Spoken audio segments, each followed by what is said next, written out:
बहुत बहुत स्वागत है दोस्तों आप सभी का विकास स्टडी पॉइंट में।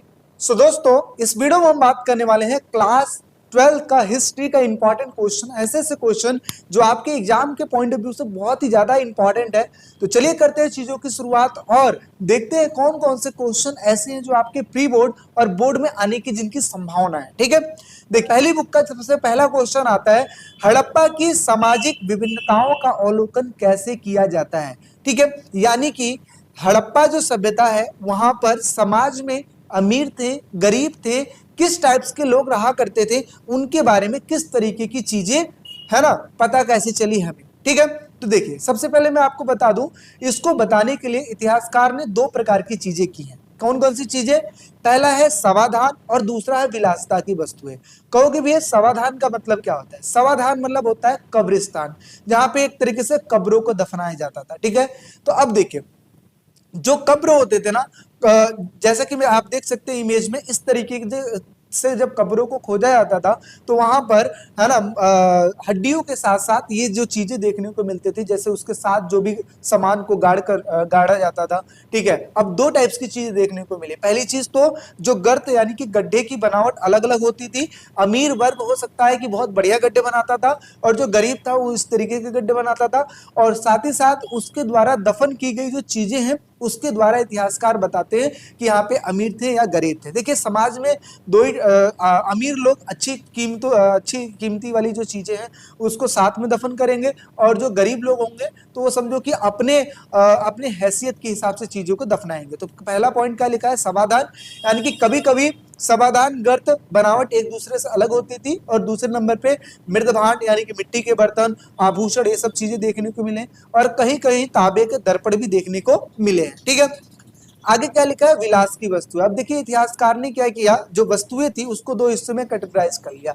वो वस्तुएं जो कि रोजमर्रा की वस्तुएं थी, जिसका यूज डेली लाइफ में किया जाता था, उसको अलग कर लिया, और वो वस्तुएं जो कि कीमती वस्तुएं थी उनको अलग कर लिया। अब क्या किया गया?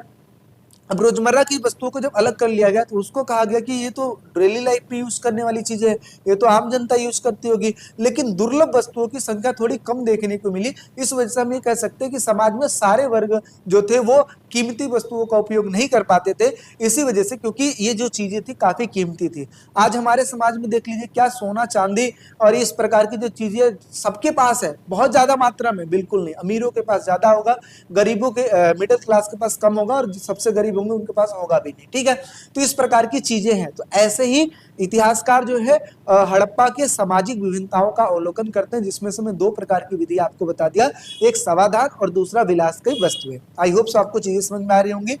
15 क्वेश्चन हम करेंगे, जिसमें से पहला क्वेश्चन अपना हो जाता है कंप्लीट। चैनल पे अगर नए हो तो चैनल को लाइक शेयर सब्सक्राइब जरूर कर लो। इस प्रकार के अगर आपको नोट चाहिए तो 7011912793 पे, जो कि आपको डिस्प्ले पे दिखाया गया, उस पर आप संपर्क करिए। साथ ही साथ एप्लीकेशन जरूर डाउनलोड करो विकास स्टडी पॉइंट पे, जहां पे इस प्रकार का कोर्स है, आप उस पर एनरोल हो सकते हो और अच्छे से स्टडी कर सकते हो यूट्यूब से हटकर।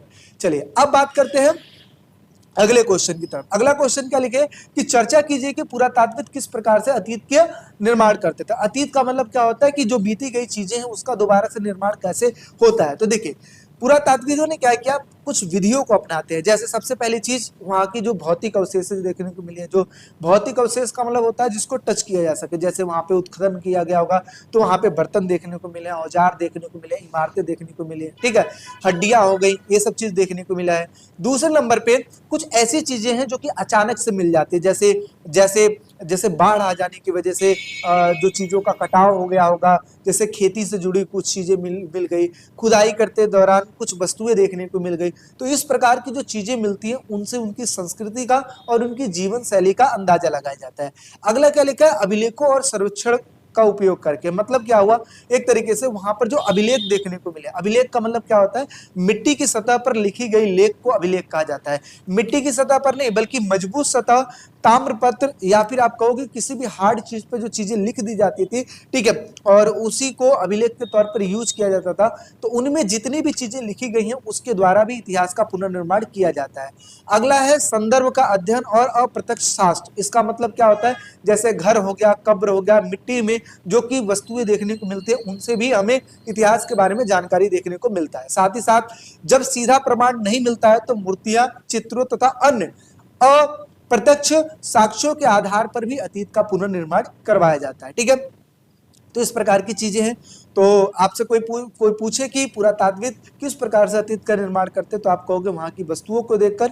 ठीक है, वहां पे जो भी वस्तुएं खुदाई के दौरान मिली, जो भी अभिलेख मिले, जो भी कीमती वस्तुएं मिली, जो कि वहां के समाधान होते हैं, विलासिता की वस्तु होते हैं, इन सभी चीजों को देखकर इन चीजों का पुनर्निर्माण किया जाता है। अगला क्वेश्चन है कि हड़प्पाई समाज में शासकों द्वारा किए गए संभावित कार्य, मतलब शासक जो थे भी कि नहीं थे, और उन्होंने कौन कौन सा काम किया है, कौन कौन सा काम किया है। तो सबसे पहले देखिए, हड़प्पा समाज में शासक कौन थे इसका प्रमाण नहीं मिलता है। ठीक है, पर पुरातात्विक साक्ष्यों के आधार पर उनके कार्यों के बारे में कुछ अंदाजा लगाया जा सकता है। जैसे सबसे पहले नगरों की योजना और निर्माण का नियंत्रण, मतलब क्या हुआ कि हड़प्पा और मोहनजोदड़ो जैसे शहरों की जो सड़कें हैं, साथ ही साथ जो नालियां हैं, ईंटों के आकार और भवनों में समानता दिखाई देने को मिली है। मतलब क्या हुआ, एक जैसे घर देखने को मिले हैं, एक जैसे सड़क देखने को मिले हैं, और इन सभी चीजों को देखकर ये पता लगता है कि हो ना हो यहाँ पे कोई ना कोई शक्तिशाली समूह राज करता होगा। आगे, व्यापार तथा संसाधन प्रबंधन को देखकर, इसका मतलब क्या हुआ, पूरा वस्तुएं बताती हैं कि दूर दूर से कच्चा माल मंगाया जाता था, जैसे धातुएं, पत्थर, शंख इत्यादि चीजों को मंगाया जाता था, और यह काम किसी संगठित प्रशासन या फिर शासक द्वारा किया जाता था। ठीक है, आगे, धार्मिक या सामाजिक कार्यों का देखरेख, मतलब क्या हुआ, कुछ विद्वानों ने एक मूर्ति को पुरोहित राजा का संज्ञा दिया है। जैसे एक मूर्ति मिली है वहां पर जिसको पुरोहित राजा की संज्ञा दी गई है, तो हो ना हो उस मूर्ति को देखकर हमें यह लगता है कि हो ना हो यहाँ पर कोई ना कोई राजा होगा ही। आप उन्हें बुक में देखेंगे तो देखने को मिल जाएगा। इससे संकेत मिलता है कि शासक जो है धार्मिक कार्यों में एक तरीके से भूमिका निभाते थे। इसके साथ साथ कानून व्यवस्था और बड़े निर्णयों का संचालन, मतलब इतने बड़े और सुशासित नगरों का संचालन करने का आदेश देना, या फिर कामों का बंटवारा करना, या फिर इतने बड़े बड़े जो निर्णय हैं, ये हो ना हो किसी न किसी कोई ना कोई राजा तो जरूर होगा जिसके द्वारा ये सारे निर्णय लिए जाते होंगे। कहा जाता है कि वहां पर एक भवन मिला है, उस भवन को प्रसाद की संज्ञा दी गई है। किसकी संज्ञा दी गई है? प्रसाद की संज्ञा दी गई है, लेकिन उससे रिलेटेड कोई भव्य वस्तुएं नहीं मिली है। इस वजह से इतिहासकार फिर डाउट करने लगते हैं कि क्या वहां पे राजा थे या नहीं थे। कई सारे लोग ये भी कहते हैं कि वहां पे एक नहीं बल्कि कई सारे राजा थे। तो कई बार क्वेश्चन ये आता है कि क्या हड़प्पा में राजा थे, तो आपको लिखना है कि कई पुरातात्विक ये कहते हैं कि वहां पे राजा थे, क्योंकि वहां के कार्यों को देख के लगता है कि वहां पे राजा थे। कुछ लोगों का मानना यह था कि वहां पे एक नहीं बल्कि कई सारे राजा थे, जैसे हड़प्पा का अलग, मोहनजोदड़ो का अलग, इस प्रकार की चीजें। ठीक है, और कुछ लोगों का मानना है कि वहां पे कुछ भी राजा नहीं थे, सारे लोग मिलकर राज करते थे। ठीक है, चलिए आगे बढ़ते हैं। मौर्य साम्राज्य के जानकारी के स्रोत। तो देखिए, सबसे पहले मौर्य साम्राज्य के जानकारी के स्रोतों की बात करूं, पहला आता है मेगास्थनीज की इंडिका। मेगास्थनीज की इंडिका में ये प्रकार के यूनानी राजदूत थे और ये चंद्रगुप्त मौर्य के दरबार में रहा करते थे। इन्होंने जो पुस्तक लिखी उसका नाम था इंडिका। ठीक है, इसके द्वारा समाज के बारे में, इसके द्वारा व्यवस्था के बारे में, प्रशासन के बारे में पता लगता है। साथ ही साथ कौटिल्य का अर्थशास्त्र अगर मैं बात करूं तो कौटिल्य का जो अर्थशास्त्र है इसमें राजनीतिक जीवन के बारे में, प्रशासन के बारे में, अर्थव्यवस्था के बारे में, इन सब चीज के बारे में एक दंड व्यवस्था लिखी गई है। ठीक है, साथ ही साथ यह भी लिखा गया है कि मुद्रा राक्षस किसने लिखा था? विशाख दत्त ने लिखा था। इस प्रकार नाटक से पता लगता है कि चंद्रगुप्त मौर्य ने किस तरीके से घनानंद को मारा और मारने के बाद किस तरीके से उन्होंने मौर्य साम्राज्य की स्थापना की, इनसे पता लगता है। जैन और बौद्ध ग्रंथों से क्या पता लगता है कि इन धार्मिक ग्रंथों से मौर्य शासकों के द्वारा, ठीक है, विशेषकर चंद्रगुप्त मौर्य और अशोक के जीवन तथा उनके धर्म संबंधी कार्यों का जानकारी देखने को मिलता है। ठीक है, साथ ही साथ अशोक के अभिलेखों और पत्थरों, स्तंभों पर उत्कीर्ण जो अभिलेख के शिलालेख है, ठीक है, उनसे भी कई सारी चीजों को देखने को मिलता है, क्योंकि अशोक ने क्या किया था, सारी चीजों को, धर्म से रिलेटेड, नीति से रिलेटेड, इन सारी चीजों को अपनी प्रजा में, है ना, इंफॉर्मेशन पहुंचवाने के लिए क्या किया, अपने समाज में चौकियों पर, ठीक है, ऐसे बड़े बड़े अभिलेख बनाकर लगा दिए जाते थे ताकि जो जनता है उस चीज को पढ़े, ठीक है, और उसके बाद उस चीज का पालन करे। जैसे धम्म महापात्र की नियुक्ति की गई थी धम्म का प्रचार करने के लिए। धम्म क्या है? धम्म एक प्रकार की नियमावली है जो कि अशोक ने अपने समाज को, है ना, सुसंगठित करने के लिए, फॉलो करने के लिए ये चीज लगवाया था, और उसका प्रचार करने के लिए जो टीम नियुक्त की गई थी उसी को धम्म महापात्र कहा जाता है। आगे, मौर्यकालीन मूर्ति कला एवं पुरावशेष, मतलब क्या हुआ, जिसमें अगर देखा जाए तो मूर्तियों के माध्यम से, जो पुरावशेष है उनके माध्यम से, स्तंभों, मूर्तियों, कलाकृतियों तथा उत्खनन से मिले अवशेषों से, ठीक है, मौर्य काल की कला, संस्कृति और तकनीक के बारे में ज्ञान की प्राप्ति होती है। ठीक है, आगे बात करते हैं, पांचवें क्वेश्चन की तरफ चलते हैं। अभिलेख शास्त्रियों की क्या समस्याएं हैं। तो देखिए अभिलेख शास्त्रियों की समस्याओं की अगर मैं बात करूं तो अभिलेख शास्त्री वे विद्वान हैं जो कि पत्थर, धातु, स्तंभ, ताम्रपत्र आदि पर जो भी चीजें लिखे गए होते हैं उनका ये क्या करते हैं, रीड करते हैं। और रीड करने के बाद, ठीक है, रीड करने के बाद बताते हैं कि देखो इस तरीके का इतिहास रहा है, इस प्रकार की चीजें। अब देखिए इनकी कुछ ना कुछ समस्याएं हैं, बिल्कुल समस्याएं। जब अभिलेखों को मिट्टी से निकाला जाता है तो पहली समस्या आती है उसको सही सलामत निकालना। कई बार उसको खुदाई के दौरान टूट जाती है, ठीक है। दूसरे नंबर पर अगर देखा जाए तो उसको पढ़ने की दिक्कत आती है, इट मींस लिपि पढ़ने की समस्या आ जाती है, क्योंकि अभिलेखों पर लिखी गई लिपियां काफी पुरानी होती है और इसकी वजह से चीजों को पढ़ा नहीं जा पाता है, ठीक है। आगे अगर मैं बात करूं तो अभिलेखों का अपूर्ण होना। अपूर्ण होने का मतलब क्या हुआ, ऐसा नहीं है कि जैसे हमारे पास एक बुक है, बुक के बाद पहला सीरियल नंबर, दूसरा सीरियल नंबर, तीसरा, चौथा, इस तरीके से करके चीजें मिल जाती है, लेकिन अभिलेख कब कहाँ कौन सा निकल रहा कैसे है, तो उस चीज को व्यवस्थित कर पाना, उस तरीके से पढ़ पाना एक तरीके से समस्या हो जाती है। आगे भाषा और शब्दों की समस्या। कई बार ऐसा होता है अभिलेख चलो निकल भी गए, उसको साफ भी कर लिया गया, और उसको पढ़ने की जब बारी आती है तो कहीं ना कहीं वो ऐसी लिपि में लिखी गई होती है जिसका ज्ञान हो पाना कई बार मुश्किल हो जाता है। जैसे कहा जाता है अभिलेख जो हड़प्पा का जो अभिलेख है, ठीक है, उसको पढ़ा नहीं गया, इसी वजह से उसको रहस्यमय लिपि कहा गया है। आगे बात करते हैं एक तरीके से प्रसंग का अभाव। प्रसंग का अभाव का मतलब क्या होता है, अभिलेख अक्सर केवल घटना या फिर आदेश बताते हैं, पूरी ऐतिहासिक पृष्ठभूमि नहीं बताते। जैसे आपके फोन में अगर मैं कहूं तो डेली लाइफ की फोटोज होंगी क्या, बिल्कुल नहीं होंगी। कब की फोटोज होगी, वही फोटोज जो कि आप कहीं सेलिब्रेशन कर रहे हो, कहीं आप पार्टी में गए हो, कहीं आप कुछ इस प्रकार की जो चीजें, उसी जगह का आपके पास फोटो होगा, डेली लाइफ का फोटो नहीं होगा। इसी प्रकार से अभिलेखों में जो चीजें लिखी जाती थी या लिखवाई जाती थी वो कुछ न कुछ विशेष घटनाओं पर जो बनाई गई चीजें होती थी उन्हीं के द्वारा लिखवाई जाती थी, ठीक है। आगे तिथि निर्धारण की समस्या, कि इसको देखकर ये नहीं डिसाइड किया जा सकता है कि ये कब का है, कौन से समय का है, ठीक है। तो ये हो गया आपका अभिलेख शास्त्रियों की समस्या है। और साथ ही साथ आगे बात करते हैं, छठे क्वेश्चन की तरफ चलते हैं। वर्णित काल में कृषि के तौर तरीकों में किस प्रकार से परिवर्तन आया। तो देखिए सबसे सिंपल सी बात है, वर्णित काल में कृषि में कई महत्वपूर्ण परिवर्तन देखने को मिले हैं, जिससे सबसे पहले हल तथा लोहे के फाल का उपयोग किया जाने लगा, जिसकी वजह से मिट्टी की गहन जुताई होने लगी और उत्पादक में बढ़ोतरी होने लगी। कई बार क्वेश्चन आता है, धान की रुपाई का प्रचलन, जैसे गंगा कावेरी घाटियों की उपजाऊ भूमि होने की वजह से वहां पर धान की रुपाई की पद्धति शुरू हो जाती थी और इसके कारण जो है वहां पर फसल जो है दुगनी होने लगी थी, ठीक है। आगे कुदाल तथा अन्य कृषि उपकरणों का उपयोग करना। कई क्षेत्रों में मिट्टी तैयार करने के लिए, बीज बोने के लिए कुदाल तथा अन्य प्रकार के उपकरणों का यूज किया जाता था, जिसकी वजह से खेती आसान हो जाती थी। सिंचाई के साधनों का विकास, जैसे कुआं, तालाब, कुएं, कुछ क्षेत्रों में नहरें बनाकर सिंचाई की जाने लगी थी, जिससे फसलों की उपज और खेती में स्थिरता बढ़ने लगी थी। आगे सिंचाई साधनों का निर्माण प्रभावशाली लोगों के द्वारा, इसका मतलब कई तालाब, कुएं, नहरें या राजा या फिर स्थानीय प्रभावशाली लोगों के द्वारा बनाए जाते थे, और इस निर्माण कार्यों का उल्लेख अभिलेखों में भी देखने को मिलता है, ठीक है। तो इस प्रकार से चीजों में चेंजेस होने की वजह से कृषि में परिवर्तन होने लगा था। आगे है अभिलेख क्या होते हैं और इसे सावधानी से पढ़ना क्यों जरूरी है। तो देखिए अभिलेख वे लिखित संदेश होते हैं जो कि पत्थर, स्तंभ, ताम्रपत्र और मूर्ति इत्यादि चीजों पर लिखे हुए होते हैं। इसमें राजा के आदेश होते हैं, दान, विजय, धर्म, उपदेश या फिर इस प्रकार की कोई घटनाएं होती हैं, इन सब चीजों को लिखा जाता है। जिस प्रकार से आप देखते हो इस प्रकार से अभिलेख हुआ करते हैं, ठीक है। अभिलेखों को ध्यान से पढ़ना क्यों जरूरी होता है। सबसे पहली चीज, कई बार ऐसा होता है कि इसमें लिखी गई जो लिपि है, भाषा है, बहुत ज्यादा कठिन होती है, तो बहुत ही अच्छे से पढ़ना पड़ जाता है, ठीक है। दूसरे नंबर पे क्षतिग्रस्त या फिर अधूरे अभिलेख। कई बार अधूरे अभिलेख है तो अर्थ का अनर्थ भी निकल सकता है, इस वजह से चीजों को बहुत ही सिस्टमेटिक तरीके से पढ़ा जाता है, क्योंकि टूटे और घिसे हुई जो चीजें होती हैं, ठीक है, इसको निकालना और इसको पढ़ पाना मुश्किल ही होता है। राजाओं की अतिशयोक्ति, मतलब क्या होता है, कई अभिलेख राजाओं के द्वारा लिखवाए जाते थे, जहां वे अपनी उपलब्धियां या फिर बढ़ा चढ़ाकर बताते हैं, या इस लिए हर बात को सत्य मानना भी एक तरीके से सही नहीं होता है। तो कई बार ये भी एक दिक्कतें हो जाती है, इस वजह से पूरी तरीके से अभिलेख सही है, कई बार इस पर भी विश्वास कर पाना मुश्किल होता है। आगे सही संदर्भ में समझना। अभिलेख किसी विशिष्ट घटना या फिर निर्णय की जानकारी देते हैं पर पूरी पृष्ठभूमि नहीं बताते हैं, और गलत संदर्भ लगाने से इतिहास की व्याख्या गलत हो सकती है। इस वजह से इतिहास को, अभिलेखों को अच्छे से पढ़ाना चाहिए ताकि इतिहास की सही जानकारी मिल पाए।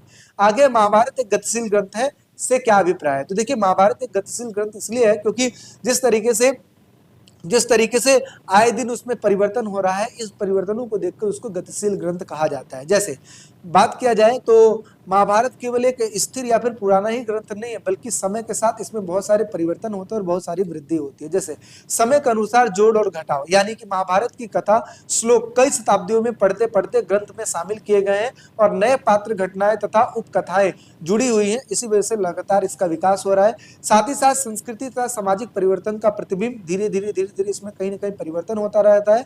धर्म, नीति और राजनीतिक आदर्श समय के साथ धीरे धीरे बदलना शुरू हो जाते हैं।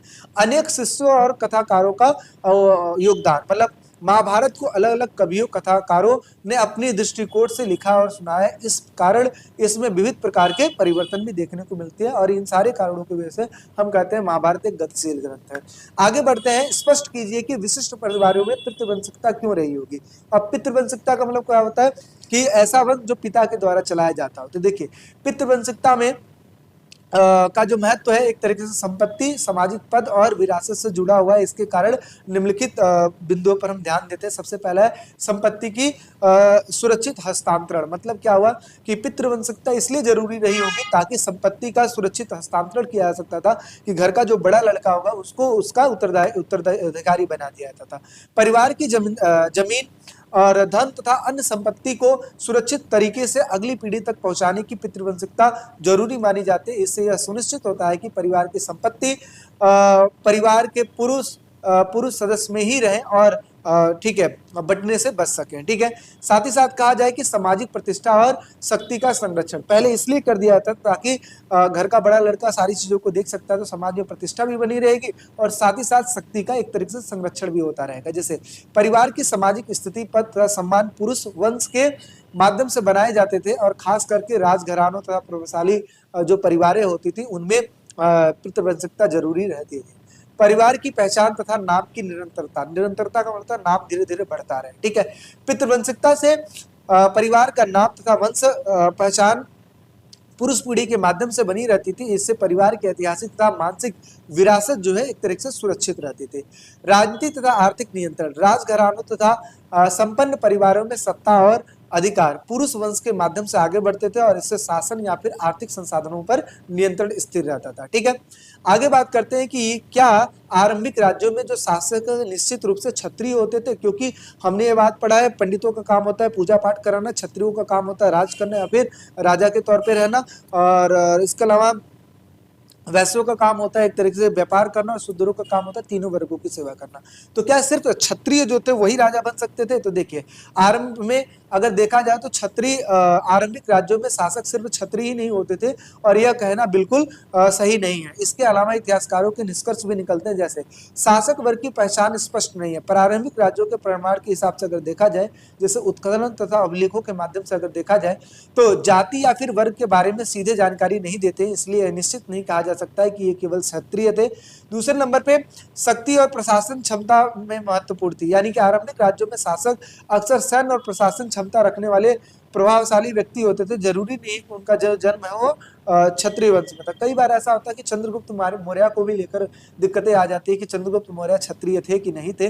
कई लोग उनके किसी और वंश से बताते हैं, कई लोग किसी और वंश से बताते हैं। ठीक है, तो इस वजह से कहा जाता है कि शायद अगर कहा जाए कि जो क्षत्रिय वंश रहा होगा उसमें राजा बनते तो थे, लेकिन जो संसाधन में जुटाने में योग्य रहता है, यानी कि ऐसा व्यक्ति जो संसाधन जुटाने में योग्य रहे, परिवार की रक्षा कर सकता है, वही राजा बनता था। ठीक है, समाज का शक्ति का संबंध, कुछ समाजों में शासक परिवार विशेष प्रभावशाली थे, लेकिन कई बार आर्थिक और राजनीतिक ताकत रखने वाले लोग भी शासक में आ गए थे। इसलिए शासक की भूमिका जन्म पे नहीं बल्कि उसकी क्षमता तथा शक्ति पर निर्भर करती थी।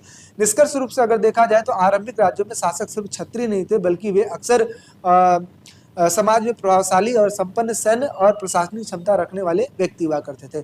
जैसे सातवाहन अगर बताया जाए तो अपने आप को ब्राह्मण बताते हैं। कई बर्बर जातियों से भी थे जो कि राजा बने थे। ठीक है, ऐसा।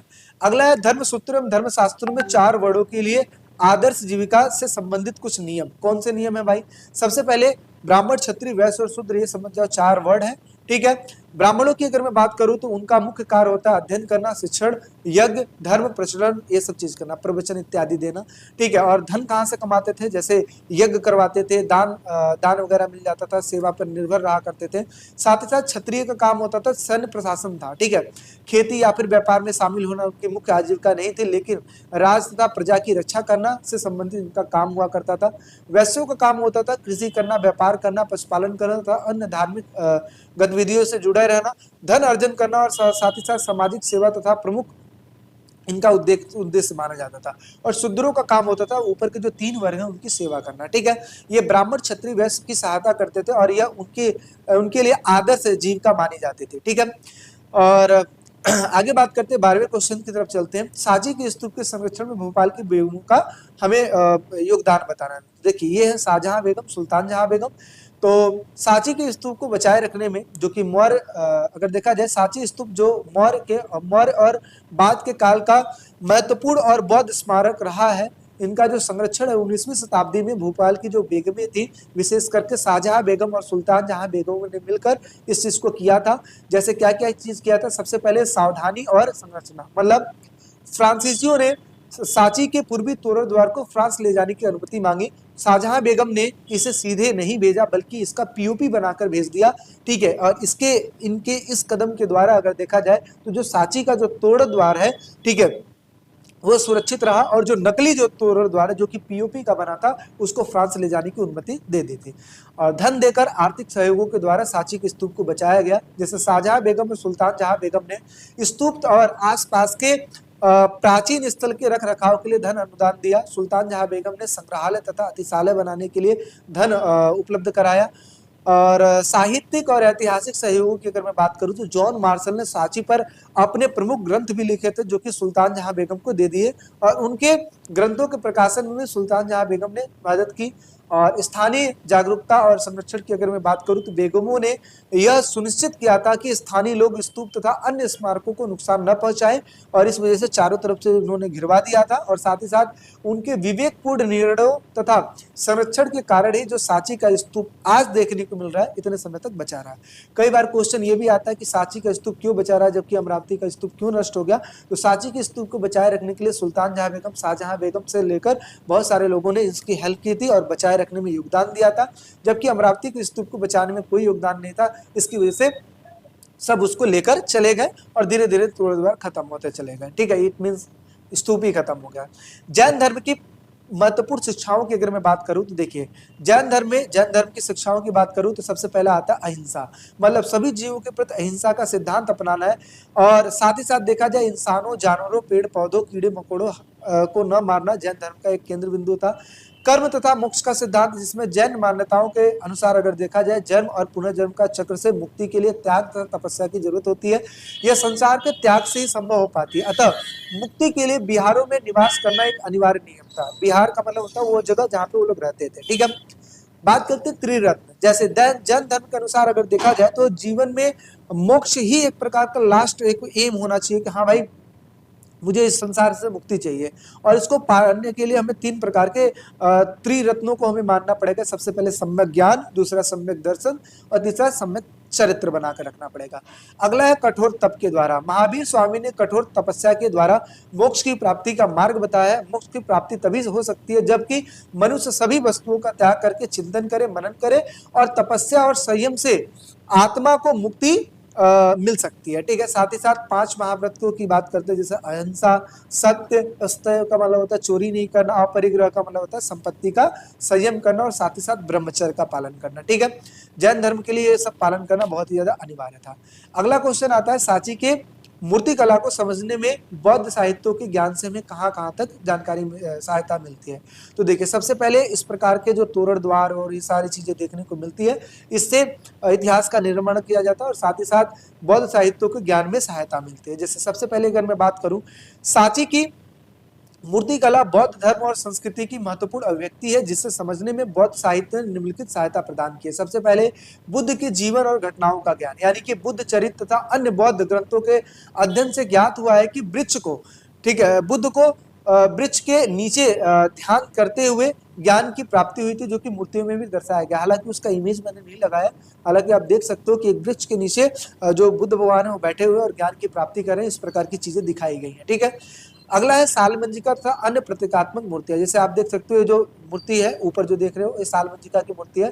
तोरण द्वार पर बनी हुई महिला है जो कि सालमंजिका है, जो कि साहित्य परंपरा का अध्ययन में एक तरीके से समझ आई, जिसकी वजह से लोक परंपरा माना जाता है कि ये जो स्त्री है ऐसी स्त्री थी जो कि अगर किसी भी चीज को छू दे तो वो उसका एक तरीके से समझो कि उसका भला हो जाता था। जैसे मान लो जो ऐसा पेड़ है जो फल नहीं देता, अगर उसको ये टच कर ले तो उसमें फल आने लगेगा। ठीक है, तो एक प्रकार का शुभ का प्रतीक माना जाता था। जातक कथाओं तथा जानवरों की कहानियों से भी चीजें पता लगती है। जैसे सांची की मूर्तियों में जानवरों की कहानियों का उत्कीर्णन देखने को मिलता है। बौद्ध साहित्य की मदद से भी पता चलता है कि लोग को आकर्षित करने और नैतिक शिक्षा देने के लिए, ठीक है, उद्देश्यों से बनाया गया था। यानी कि ये जो सारी चीजों का निर्माण इसलिए किया गया था ताकि लोगों को आगे चलकर शिक्षा मिल पाए। साथ ही साथ में अगर बताऊं तो माया तथा गजलक्ष्मी से संबंधित, जैसे आप देख सकते हो ये इमेज, ठीक है, ये इमेज देख लिए जो कि सांची में सर्प है, साथ ही साथ ये गजलक्ष्मी है ना। तो क्या लिखा है, कुछ महिला मूर्तियों को इतिहासकारों ने बुद्ध की मां माया और कुछ को लोकप्रिय देवी गजलक्ष्मी से जोड़ा हुआ है। उपासक इन्हें दोनों रूप में जोड़कर पूजते हैं। ठीक है, प्रतीकात्मक चिन्ह तथा स्तंभ उत्कीर्णन की अगर मैं बात करूं, स्तंभों पर बने सर्प और अन्य प्रतीक बौद्ध साहित्य के ज्ञान से समझे अगर देखा जाए तो एक तरीके से जो भी स्तंभ पर जो भी चीजें बनी हुई, चाहे सर्प की बात हो चाहे अन्य प्रतीक हो, जिसकी वजह से बौद्ध साहित्य के बारे में जानकारी देखने को मिलती है। साथ ही साथ मूर्तिकला का व्यापक धार्मिक और सांस्कृतिक अर्थ भी देखने को मिलता है। आगे बात करते हैं एक लास्ट क्वेश्चन, इसके बाद ये चीजें ओवर हो जाएंगी, पहली बुक अपनी पूरी कंप्लीट हो जाएगी। नियतिवाद और भौतिकवाद में क्या अंतर होता है, तो सबसे पहले बात करते हैं नियतिवाद। नियतिवाद लोग वो होते हैं जो कि कहते हैं कि जो भी हमारे साथ लिखा है ना वो होकर रहेगा, मतलब सारी चीजें प्री प्लान है, मतलब नियति में लिखी हुई है। हर घटना पहले से तय है, यानी कि निर्धारित है, उसको बदला नहीं जा सकता। यानी जो भी होता है वो भाग्य, ईश्वर या फिर पूर्व निश्चित नियमों की वजह से होता है। भौतिकवादी ये कहते हैं कि भौतिकवादी का मतलब होता है सिर्फ पदार्थ, यानी कि मैटर्स, अर्थात भौतिक चीजें असली होती है, यानी कि जो चीजें दिख रही है वही असली है। ठीक है, बाकी सब अगर देखा जाए तो आत्मा ईश्वर का अस्तित्व यहाँ पर नहीं है। ठीक है, जो दिखता है, छूता है, मापा जा सकता है, वही सारी चीज भौतिकवादी चीजें हैं। ठीक है, इनका विश्वास होता है कि जो भी इंसान के साथ जो भी चीजें होती है वो उसके कर्मों का ही फल होता है, वो जो काम करता है उसी के हिसाब से चीजें होती है। विचार, भावना, आत्म जैसी चीजें भी दिमाग तथा शरीर की क्रियाओं का नतीजा होती है, यानी कि जो भी चीज शरीर में हो रहा है ये हमारे क्रियाओं का ही नतीजा है। उदाहरण के लिए अगर देखा जाए तो जीवन और मृत्यु सिर्फ जैविक घटनाएं हैं, कोई आत्मा और पुनर्जन्म नहीं है। किसका मानना है, ये भौतिकवाद का मानना है। नैतिकवाद या फिर सोच भी दिमाग के रासायनिक तथा भौतिक बदलाव का परिणाम है। ठीक है, एक व्यक्ति है जिनका नाम है मक्खाली गोसाल, एक नियतिवादी दर्शक थे, और अजीत केस कमलीन भौतिकवादी दर्शक थे। तो एक दार्शनिक का नाम भी मैंने बता दिया, और साथ ही साथ मैंने आपको ये बता दिया कि नियतिवादी जो ये मानते सारी चीजें पहले लिखी है वही होगा, और भौतिकवाद जो कहते हैं जो चीजें हो रही हैं इंसान ही जिम्मेदार है। और इस तरीके से जो चैप्टर है, आपकी जो पहली बुक है ये ओवर हो जाती है। आई होप सो आपको चीज़ें अच्छी लगी होगी, बहुत शॉर्ट वे में मैं चीज़ों को करवाया हूँ, और अच्छे से पढ़िए। और नोट्स वगैरह लेना है तो 7011912793 पर मैसेज कीजिए।